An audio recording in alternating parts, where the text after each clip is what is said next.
Hey guys, welcome back. Mrs. Blakely here. Today we are going to read chapter 4 of the Boxcar Children, and we are going to do it on a walk to the beach. Today we're going on a walk to the beach during the day, not for sunrise, but during the day with Miss Patterson. Miss Patterson and Mrs. Blakely spend a lot of hours together at the beach. It's one of our very favorite things to do. So I hope you enjoy sitting at the beach with us and seeing all the things that there is to see. Let's see, there's going to be a few things in there you're going to be like, what's happening? Miss Patterson saved a bee. The poor thing, it just, got itself stuck in the wet sand. She saved it, so you'll see that. The cutest dog ever. Don't tell Thor I said that. That might. But he was so cute. You'll see.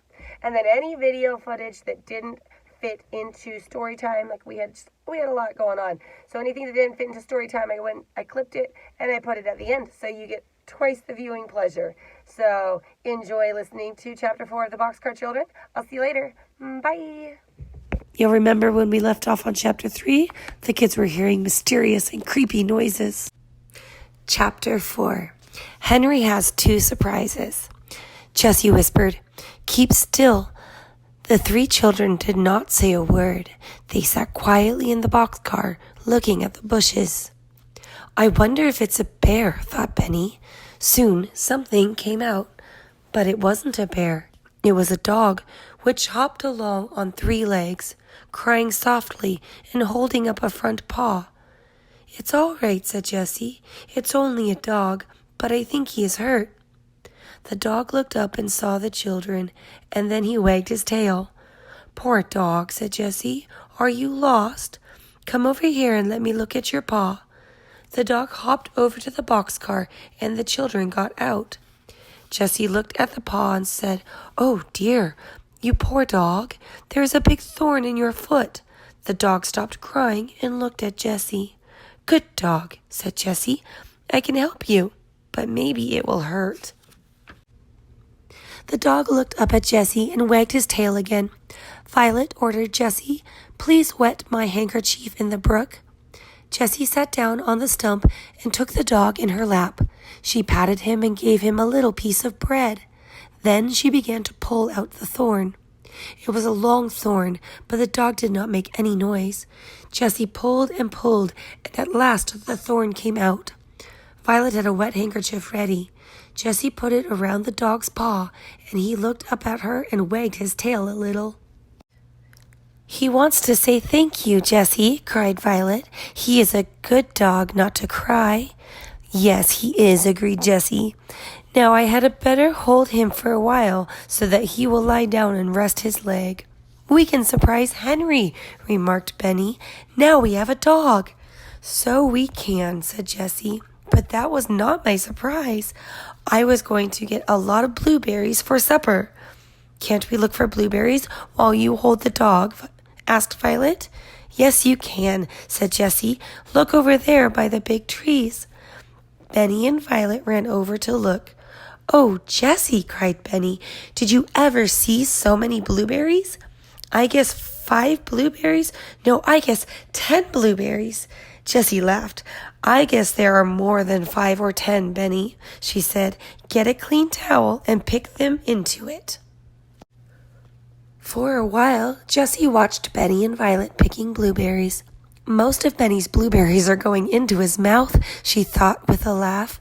"But maybe that's just as well. He won't get so hungry waiting for Henry to come back with the milk." She carried the dog over to the children and sat down beside them, the dog on her lap. With her help, the towel was soon full of blueberries. "I wish we had some dishes," Jessie said. "Then we could have blueberries and milk." "Never mind," said Violet. "When Henry comes, we can eat some blueberries and then take a drink of milk."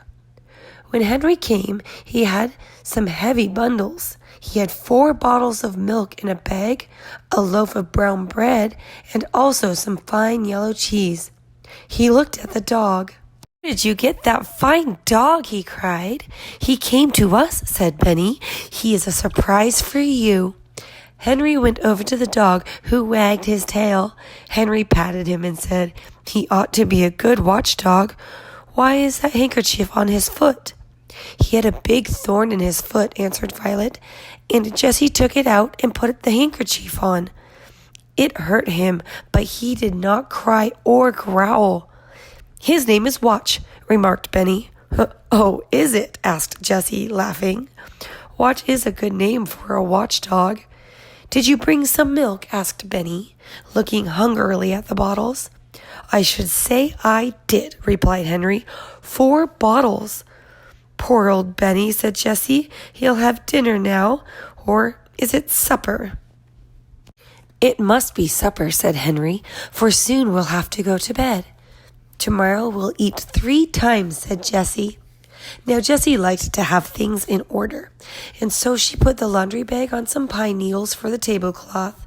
Then she cut the loaf of bread into 5 big pieces. The cheese was cut into 4. Dogs don't like cheese, remarked Benny. Now, you guys, I know for a fact that that is not true because my dog Thor will do anything for cheese. If I go to open the refrigerator door, he doesn't move. His head kind of pops up a little bit maybe. But if I open the cheese drawer, he comes running and then he begs and then he does a trick where he shakes your hand if you feed him cheese. I will make sure that I get that on video sometime. Anyways, back to the book. Dogs don't like cheese, remarked Benny. The poor little boy was glad, too, for he was very hungry. Violet put the 4 bottles of milk on the table, and Jessie put some blueberries and cheese at each place. Blueberries, cried Henry. Jessie, you had 2 surprises for me.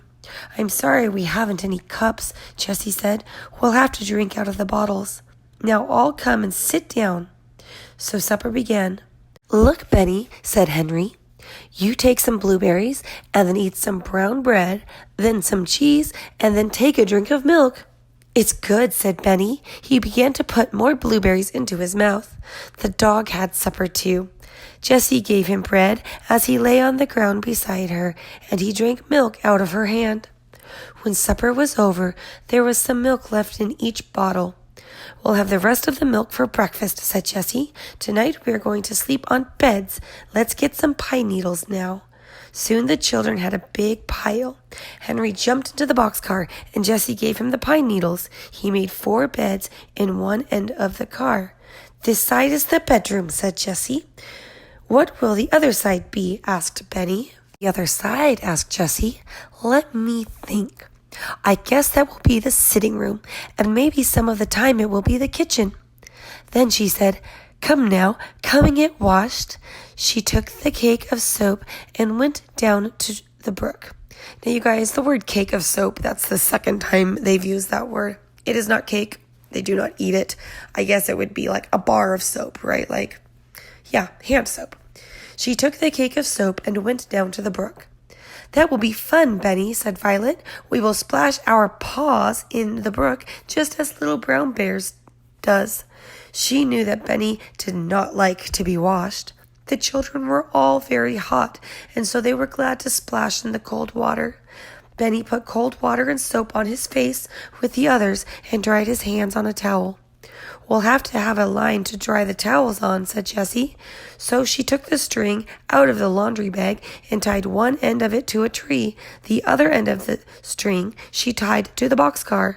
This made a good clothesline. When she had washed one towel and Violet had washed the other one, they hung both towels on the clothesline.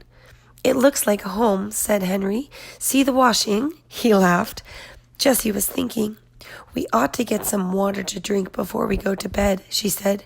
But what shall we put it in? Let's put all of the milk into 2 bottles, said Henry. Then we can fill the other 2 with water. Good, said Jessie. You go alone to the fountain, Henry. You can hide if anyone comes along. Henry went out very quietly and soon came back with 2 bottles of cold water. Benny drank a little, but he was almost asleep.